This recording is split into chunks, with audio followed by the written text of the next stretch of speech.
Hello, ഇത് സുജാത ചേച്ചിയുടെ number അല്ലേ? ഇതാരാ ഇത്? ഞാൻ മായയാ, ചെന്നിത്തലയിലുള്ള. ചെന്നിത്തല എന്ന് പറയുമ്പോ ചെന്നിത്തല എവിടായിട്ട് വരും? ഇത് സുജാത ചേച്ചിയുടെ നമ്പർ അല്ലേ? അല്ല, സുജാത എന്ന് പറഞ്ഞ ആളിനെ എനിക്കറിയത്തില്ല. ഞാൻ അപ്പുവാ. സോറി, നമ്പർ മാറിപ്പോയത് കേട്ടോ. അല്ല വെക്കലേ ചേച്ചി, ഒരു കാര്യം ചോദിക്കട്ടെ. ഹലോ ഹലോ, ഇതാരാ ശരിക്കും? ഇത് നല്ല പരിചയമുള്ള ശബ്ദമാണല്ലോ. എന്റെ പൊന്നു സുഹൃത്തെ, ഞാൻ പറഞ്ഞില്ലേ ഇത് റോങ് നമ്പർ ആണെന്ന്. മായ ചേച്ചി, ടു ബി ഫ്രാങ്ക്, ഞാൻ ഒരു കാര്യം പറയട്ടെ. ചേച്ചിയുടെ ശബ്ദം കേട്ടപ്പോൾ എനിക്ക് ഓർമ്മ വന്നത് എൻ്റെ ശില്പയാണ്. അവളിപ്പം എൻ്റെ ഒപ്പം ഇല്ല. ശില്പ നിന്റെ കാമുകി വണ്ടി ആക്സിഡന്റിൽ മരിച്ചുപോയി അല്ലേ? ആ, ഇതാരാ ശരിക്കും? എനിക്ക് അറിയാവുന്ന ആരാണ്ടാണല്ലോ. നിനക്ക് പ്രായം ഒരു 30-നും 35-ന്റെ ഇടയ്ക്ക്. അയ്യോ, കറക്റ്റാ.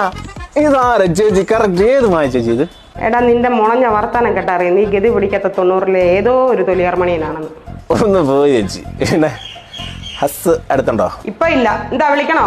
പുള്ളി എവിടെ? ഗൾഫാണോ? എടാ മോനെ, സത്യത്തിൽ എന്തോ നിന്റെ പ്രശ്നം?